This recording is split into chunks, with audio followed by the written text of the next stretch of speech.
비 피해가 크지 않았던 수도권과는 달리 충남과 전북, 경북 지역은 기록적인 집중호우로 피해가 잇따랐습니다. 현재는 비가 잠시 소강 상태에 접어들긴 했지만 추가 피해가 발생하지 않도록 주의가 필요한데요. 기록적인 폭우, 원인은 무엇인지, 대비는 어떻게 해야 하는지 오늘 김승배 한국자연재난협회 본부장과 함께 얘기 나눠보겠습니다. 어서 오시죠. 네, 안녕하십니까. 네. 정말 하늘에 구멍이 뚫렸다라는 말이 어울릴 정도로 정말 많은 비가 내렸고요. 피해도 속출했습니다. 그런데 이게 기록적으로 봐도 과거 일반적인 장마와는 다른 양상이었다고요. 그 매년 여름철 장마 형태가 이제 똑같을 수는 없는데 예. 돌이켜 보면 2020년도에는 이번 장마보다 더 많은 비가 내렸거든요. 예. 그 장마 일수도 54일로 최장 장마 기간을 기록하기도 했는데 올해 장마가 뭐 그렇게 유난스럽다고 볼 수는 없고 네. 원래 장마가 이러한 형태거든요. 네. 다만 이제 조금 어떤 평년과 달랐다기보다도 똑같을 수는 없지만 자 올해는 남쪽에 장마를 버티준 북태평양 고기압 세력이 그 바닷물이 서태평양 바닷물의 온도가 따뜻하기 때문에 적도 부근에 그 따뜻한 공기가 증발돼서 밑으로 떨어지는 이게 이제 북태평양 고기압인데 이 세력이 상당히 강해서 오랫동안 그대로 거의 그냥 북쪽으로 남쪽으로 미세하게는 움직였지만 그렇게 널뛰듯이 장마 전선이 왔다 갔다 하지는 않았거든요. 네. 계속해서 제자리에 있다가 어제 새벽에 그렇게 이제 그 충남과 전북, 이 경북 지방에 많은 비를 내렸는데 이게 뭐 올해 이상하다라기보다는 원래 장마가 이런 형태로 비가 내립니다. 네. 네. 그러면 이제 앞으로도 장마 기간은 조금 남아 있잖아요. 네. 그동안도 좀 집중호우라고 할까요? 이런 형태가 계속될까요? 그렇습니다. 이제 장마가 끝났다고 이제 언론이 막 이제 하순경에 가면 선언을 할 텐데 네. 그렇다고 국민들은 이제 비가 안 온다 이렇게 생각하면 절대 안 됩니다. 그래서 기상청은 장마 언제 끝난다 이런 예보를 그래서 안 해요. 왜냐하면 국민들에게 마음을 좀 이렇게 해이하게 해줄까 봐요. 네. 그 재난 방지 측면에서. 네. 그래서 지금 현재 이 시간 현재 어제 오후부터 이제 저녁부터 비가 그치기 시작해서 소강 상태에 들어갔는데 지금 저 레이더 영상을 보면 남쪽으로 지금 내려갔거든요. 네. 그 제주도 밑으로 내려갔기 때문에 내륙에서는 오늘 11일, 12, 13, 14 정도 한 나흘간은 저 전선이 못 올라오거든요.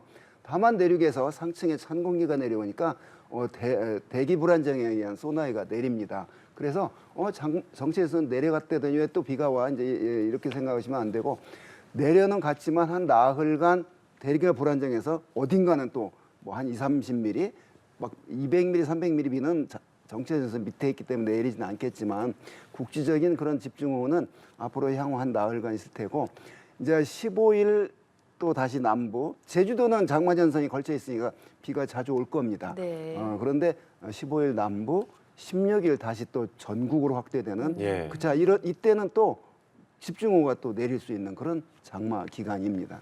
네, 저희가 피해 상황을 좀 짚어보겠습니다. 침수 피해는 뭐 말할 것도 없고요. 물이 불어나서 제방이 이제 무너져서 주택을 덮치고 시골집은 떠내려가기도 했고요. 네. 또 다리가 끊어지기도 했고 정말 짧은 시간에 많은 비가 집중돼서 그런지 그 위력을 좀 실감할 수 있었던 것 같습니다. 그 사실은 올해 여름에 처음 보는 현상은 아니잖아요. 네. 저런 현상들이 매년 과거에도 20년 전, 30년 뒤에도 사실은 있었습니다. 그런데 요즘에 이제 그런 어떤 어떤 내리는 비의 양이 과거보다 확실히 많아졌거든요. 그건 통계적으로 예. 관측 데이터를 보면 아니까요. 그래서 자 이런 현상들은 또 내년 여름에 또 반복이 될 겁니다. 그래서 이제 매년 여름철 그 집중호우 강도가 강해졌다는 걸 인지를 하고 자 지금 하는 시설 공사들 그다음에 배수 공사들은 앞으로 10년, 20년 뒤 여름을 보고서 해야 되거든요. 예. 저 다리가 무너지고 축대가 무너지고 이런 것들은 비가 많이 온다고 하루 전에 할 수 있는 그런 네. 그 공사가 아니기 때문에 이제는 그 건축 특히 토목하시는 분들은 저런 현상들을 철저히 대비를 해서 강하천의 어떤 뚝 높이래거나 이런 것들을 그런 차원에서 공사를 해야 된다고 봅니다. 하루 이틀 전에 할 수 있는 그런 현상들은 네. 아니라고 봅니다. 네. 네, 뭐 장기적으로 네. 구조적인 네. 대안도 필요하다는 점을 좀 그렇습니다. 짚어주셨고 앞서서 다음 주에 다시 좀 집중호우가 내릴 수 있다고 말씀하셨잖아요. 그러면 당장 실생활에서 좀 시청자분들이 어떻게 대비를 하면 좋을지 짚어보면 좋을 네. 텐데 그렇습니다. 네, 집에 물이 조금 들어온다고 했을 때나 비가 많이 내릴 것 같을 때 어떤 대처를 하면 좋습니까? 네, 그 전체적으로는 이제 비가 많이 내린다는 예보, 비가 뭐 예고가 돼 있잖아요. 특히 이제 야간에 많이 내린다 이럴 때 낮보다는 보이지 않는 야간에 이제 비가 많이 내릴 때 네. 다를 텐데, 자 우선 그 도시에 있는 분들은 강 주변에 요즘은 산책로들이 잘 조성이 되어 있습니다. 각 지자체별로. 그래서 비가 많이 온다고 했을 때 강 주변에 산책로를 나간다거나 이러면 안 되고, 또 농촌에서는 물고 관리를 한다고 또 밤에 비가 많이 오는데 나간다거나 네. 이러면 안 돼. 그다음에 이제 이렇게 많은 비가 올 때는 불필요한 외출은 가급적 삼가해야 되거든요. 무슨 차로 운전을 뭐 드라이브를 한다거나 이런 어떤 그 사소한 부주의들이 그 산사태를 난 곳을 마침 지나가는 그런 우연성이 또 생긴다거나 예. 이렇기 때문에 가급적 대피를 해야 되고, 그다음에 이제 저지대에 있는 분들은 저지대에 지금 있는 곳이 저지대라는 걸 이미 다 알고 있거든요. 뭐 그러면 이 저지대에 있는 분들은 특히 야간에 많은 비가 내린다고 예보가 돼 있으면 그 한 서너 시간을 그 자리에서 벗어나 있으면 되거든요. 지금은 이제 소중한 인명 피해를 줄이는 문제를 얘기하는 거거든요. 건물을 금방 어떻게 할 수 없는 문제이기 때문에, 그래서 그 저지대에 있는 분들은 한 서너 시간 또는 간밤 사이에 높은 지역으로 귀찮지만 이주를 한다거나 이런 적극적인 대처 방법이 동원이 돼야 된다고 봅니다. 네, 그럼 당장 좀 미리 대피를 못했다가 집에 갑자기 물이 들어닥치면 빠르게 벗어나는 게 나을까요? 아니면 그때는 그냥 가만히 구조를 좀 기다리는 게 나을까요? 네, 그 이제 상황에 따라 다를 텐데요. 지금 현재 물이 들이닥치는 시작 시점에서는 빨리 대피하는 게 낫겠죠. 예를 들면 지하 주택 같은 경우 물이 어느 정도 차면 문이 안 열리거든요. 그렇기 때문에 오히려 그런 많은 비가 대피를 안 하려고 한다면 즉각적으로 이제 빨리 대피를 하는데 네. 오히려 창문을 열어놓는다거나, 그러니까 비가 들어오겠지만 오히려 나갈 방법이 없어서 또 피해를 보기도 하니까, 네. 따라서 가장 재난을 줄이는 가장 좋은 방법은 방재 전문가들이 말하는데 36개라고 합니다. 그 자리를 빨리 도망가라. 이게 이제 가장 적극적인 대처 방법이기 때문에 우리가 늘상 TV를 통해서 보는 그런 피해들 발생하지 않으려면 각자가 자기 지역에 맞는 어떤 환경들 그런 걸 그다음에 내가 물이 들이닥쳤을 때는 어떻게 해야 되겠다라는 어떤 마음가짐들 이런 것들을 그 환경에 따라서 미리 대비를 해둬야 된다고 봅니다. 네. 근데 이제 여름철에 하천, 계곡 놀러 가는 분 많으시잖아요. 그때 갑자기 비가 많이 내린다거나 그랬을 때는 기다리는 게 좋습니까? 아니면 빨리 좀 도망가는 게 좋습니까? 네, 빨리 현장을 피하는 게 좋다고 봅니다. 왜냐하면 예. 그렇게 비가 많이 늘어나고 물 높이 강물 옆에 강 하천이 높아지는 게 금방 해결된 문제는 아니기 때문에 그 자리에 있는 것보다는 빨리 그 높은 곳으로 가는 현장을 피하는 게 가장 적극적인 대처 방법이라고 봅니다. 네, 근데 이 물이 어느 정도 찼다 시작 지점이라는 게 감이 잘 안 올 수 있을 예. 것 같습니다. 사실 처음에 찰랑찰랑 잘 정도에는 그냥 내가 빨리 물을 빼내면 되지 않을까라는 생각도 드실 것 같거든요. 이 기준을 어느 정도 선으로 좀 잡으면 좋을까요? 그러니까 자기가 처해 있는 그런 살고 있는 주택, 지하주택이나 이런 이제 환경을 그런 것까지를 감안해서 잘 해줘야 되는데 어떤 표준된 그런 어떤 안은 없다고 봅니다. 자, 물이 지하주택인데 지하 계단을 통해서 들어오기 시작하면 빨리 그 지역을 나가는 게 아까 상책이라고 그랬잖아요. 네. 그걸 퍼낼 생각을 하는 거는 무모하다고 봅니다. 비가 지금 그치는 단계가 아니잖아요. 네. 물이 들어온다는 얘기는. 그래서 물이 더 많이 들어오는 그런 상황이기 때문에 일단은 바로 피하는 네, 게. 바로 피하는 게 가장 적극적인 방법이고, 아까 강하천, 요즘에는 이제 강하천에 야영하는 분들이 거의 없는 것 같아요. 옛날에는 상당히 많았거든요. 그래서 지금 강하천에 야영을 한다거나 이제 이런 어떤 위험한 그런 행동은 안 하는 게 좋겠고요. 요즘에 문제가 되는 건 비가 많이 왔을 때 지하 주차장, 지하 차도 이런 어떤 지하 시설물에서의 예. 그런 어떤 피해들을 많이 지하 주택 지하 쪽에 공간들이 많다 보니까 이제 이런 건데 그런 어떤 적극적인 대처 방법. 내가 지금 여기 있는 데서 어떻게 물이 차면 하는 걸 시나리오를 좀 생각해보는 네. 그런 방법도 필요합니다. 최근에는 물막이판 얘기도 네. 있더라고요. 이걸 설치하면 좀 도움이 될까요? 네, 그렇습니다. 당연히 물이 넘쳐 나오지 않게 이제 물막이판을 하는데요. 예를 들면 지하 차도래거나 그다음에 그 지하철 이런데 그런 게 다 돼 있는데 네. 가정집에도 정부가 그런 어떤 지원책을 하고 있는 걸로 알고 있습니다. 네. 네, 저희가 산사태 얘기도 해보겠습니다. 충남 지역에서 안타깝게도 2명이 숨지고 네. 1명이 다치는 상황이 발생했는데요. 산사태를 미리 알 수 있는 징후들이 있다면 어떤 게 네, 있는지 궁금하고요. 네. 사고가 났을 때 어떻게 대피를 하는 것이 네. 대처하는 것이 피해를 막을 수 있을까요? 그러니까 산의 경사 이제 뭐 우리나라가 산이 70%이기 때문에 예. 그렇죠. 산이 없을 수는 없죠. 네. 산을 이제 깎거나 이럴 수밖에 없는데 그 산의 경사면이 한 30도 이상인가 그러니까 급경사로 구성된 산이라거나 자 이런 산들이 산사태가 발생할 가능성이 높은 산들이거든요. 자 그런 이제 그 산에서 벌어지는 옹벽이나 이럴 때 또 역시 공사하는 분들은 그런 산사태 피해를 미리 예방을 해서 공사를 해야 될 거고요.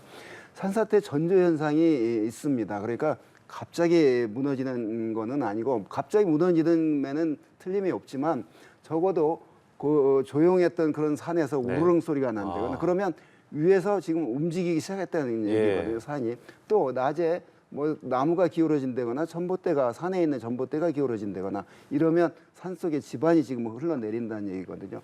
그런 어떤 조짐들 그다음에 소리로서 그런 우르릉 소리가 들린다거나 또 산은 이렇게 수평으로 현상이 아니고 위에서 밑으로 네. 나타나는 현상이 수직 네. 현상이 있기 때문에 산사태가 육안으로 보일 때는 흘러내린 좀 먼 쪽으로 가면 더 힘들고 직각 방향으로 내리는 현상에 대피를 하고 인근에 빨리 전파를 하고 이런 그다음에 집을 빠져나갈 때는 전기와 가스 등을 이렇게 차단시키고 빨리 대피를 한다거나 이런 지혜가 필요합니다. 네, 비가 잠시 소강 상태에 접어들었는데 비가 그쳤다고 해서 안심하면 또 안 된다고요. 네, 그렇습니다. 이제 여름철에 우리나라 비 내리는 원인이 정체정선에 의해서 이 최근 현상까지 내리는 현상.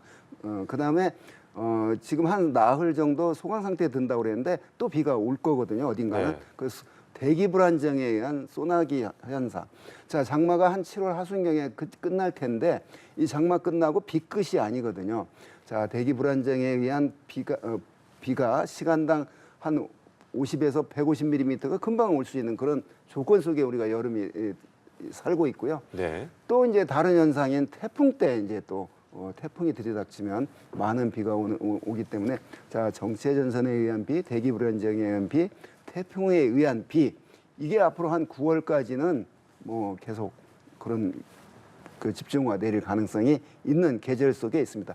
그런 이유가 겨울에보다는 여름에 나타난 이유가 여름의 기온이 그만큼 높기 때문에 그렇습니다. 네. 그리고 또 운전을 할 때 또 어떻게 하면 좋을지 네. 얘기를 해보겠습니다. 네. 앞서서 집에는 물이 차오르기 시작할 때 바로 대피를 네. 하는 게 좋다고 하셨잖아요. 운전을 할 때는 어느 정도 선에서 네. 이제 차를 버리고 빨리 도망쳐야겠다라는 판단을 내리면 네. 좋은 겁니까? 그러니까 이제 비가 많이 올 때 저 지하차도가 나타났어요. 네. 근데 지금 그 안 상황을 모르잖아요. 네. 그래서 가급적 이게 이제 적극적인 대처 방법입니다. 가급적 비가 많이 올 때는 지하차도로 들어가지 않고 우회하거나 좀 예. 멀더라도 그런 방법이 1번으로 가장 네. 필요하고요. 지금 들어갔는데 작년 그 오송 지하차도 같이 예. 인근에 뚝이 무너져 비가 지하차도로 들어갔다기보다는 인근에서 들어간 거거든요. 예. 물이. 자, 이런 또 우연이 또 발생할 수 있기 때문에 지하차도 들어갔을 경우에는 이제 빨리 당연히 신속히 이제 통과하는 건 기본이고요. 물이 이제 들어갔는데 이미 찼는데 앞뒤가 차가 막히고 이제 이런 어떤 복잡한 상황에 처해 있을 때는 빨리 그 자리에서 차를 놓고 그 차를 같이 어떤 그 차를 구한다는 신념으로 있으면 안 되고 빨리 차의 문을 열고 대피를 하는 게 가장 상책이고요. 네. 물이 이제 어느 정도 찼을 때 또 어떤 대처 방법들, 차 문이 안 열린다거나 이제 이럴 때 또 그런 대처 방법들을 미리 숙지해둬야 됩니다. 네, 그 차 문이 안 열리는 정도라면 바퀴에 어느 정도 선이라고 좀 그러니까 알고 이제 있으면 차 좋을까요? 바퀴에 한 그 3분의 2 정도가 3분의 2 정도요. 있으면 빨리 그 차를 버리고 나오는 게 좋겠고, 자, 차 문이 안 열린다는 얘기는 안에는 아직 물이 안 들어왔잖아요. 예. 밖에는 물이 찼단 말이에요. 그러면 수압차에 의해서 절대 문이 안 열립니다. 그런 때는 창문을 깨서 이제 차 안에서 들어오는 그런 물도 있을 테고 깨서 어떤 물의 높이를 맞춘 다음에 그때 이제 차 문이 열릴 때 이제 신속히 대피를 해야 되겠고, 이미 많이 차를 문을 열고 나왔는데 물이 많아지면 차 위로 지붕으로 올라간다거나 이제 이렇게 네. 대피를 하고 빨리 구조 요청을 해야 됩니다. 네, 저희가 이번 비 상황을 보면 기상청의 예측이 따라가지 못한 경우가 있었습니다. 그러니까 충청, 전북 지역 당초 예상했던 것보다 더 많이 내렸고 또 특히나 수도권은 예상했던 것보다 많이 안 왔단 말이죠. 왜 이런 차이가 발생했을까요? 그 문제는 이제 제가 기상청 현직 있을 때도 늘 나왔던 문제인데요. 예. 현대과학적으로 이제 슈퍼컴퓨터를 통해서 예측을 하는데 슈퍼컴퓨터가 예측해준 예보를 우리 경험 있는 예보관들이 이제 최종 결정을 합니다. 네. 사실은 인간이 내일 비가 몇 미리 온다는 걸 저는 도저히 그거는 굉장히 어려운 문제거든요. 그렇죠. 그래서 비가 많이 옵니다. 이 말 한마디에 예보를 해주면 되는데 여기다가 편하라고 숫자를 넣어줘요. 150에서 200mm. 그런데 300mm가 왔어요. 그걸 이제 틀렸다고 이렇게 하면 안 되고요. 네. 그런 어떤 과학적인 한계가 늘 있습니다. 그거는 뭐 앞으로 한 100년 뒤에도 저는 그 문제는 네. 해결이 안 될 거라고 봅니다. 그리고 또 지역별로 워낙 비가 내리는 양도 다르고 어느 지역은 폭우가 쏟아지는데 어느 지역은 맑고 하다 네. 보니 당사자 입장에서는 어떻게 좀 대비를 하는 게 맞을까 싶을 것 같거든요. 대비하는 방법이라고 할까요? 어떤 자료를 통해서 좀 준비를 하면 좋을까요? 요즘은 뭐 그 앱을 통해서 그 비구름의 이동 상황을 국민들이 실제 옛날에는 이제 기상청 사람들만 볼 수 있었는데 기상 레이더 영상을 다 지금 보시죠? 지금은 네. 그래서 어제까지만 해도 그 중부지방 충청도 경상 비 많이 올 때 이 서울은 파란 하늘이 있었거든요. 자, 이렇게 그래서 가장 적극적인 방법은 비구름이 이동하는 모습을 앱을 네. 통해서 확인하는, 그건 뭐 아주 쉽거든요. 이제 이런 적극적인 대처 방법이 필요하고, 아까 말한 예상 강수량이라거나 요즘에 이 비 내리는 형태를 정말 예보로 표현한다는 게 뭐 어떤 한계가 저는 있다고 봅니다. 예보에는 늘상 전국에 비가 오는 걸로 예보가 돼 있거든요. 네. 그런데 안 오는 지역, 이게 오는 지역보다 안 오는 지역이 더 많습니다. 과학적으로 그래요. 그러니까 이제 그런 면에서는 기상 정보에 대한 이해가 저는 필요하다고 봅니다. 네, 알겠습니다. 오늘 말씀 여기까지 들어보죠. 지금까지 김승배 한국자연재난협회 본부장과 함께했습니다. 고맙습니다. 고맙습니다.